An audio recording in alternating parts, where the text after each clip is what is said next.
You ask Tiger to calculate. This deals with finding the midpoint between 2 points. The midpoint between the 2 points is 8, -7.5. Let's solve it step by step. Plot the 2 points and calculate the midpoint using the formula. The coordinates of point 1 are, x1 equals -21, y1 equals 79. The coordinates of point 2 are, x2 equals 37, y2 equals -94.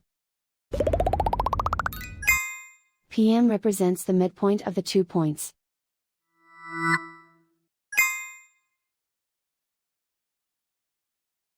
Use the x values in the midpoint formula to find the midpoints x. x1 equals -21. x2 equals 37.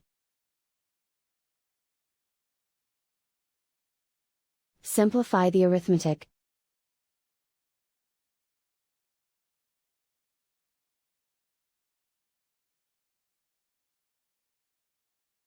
Use the y values in the midpoint formula to find the midpoints y.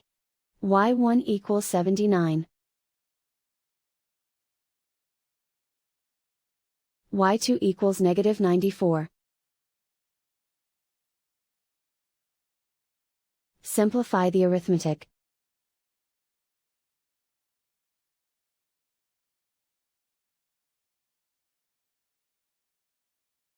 And so, the midpoint is 8, -7.5.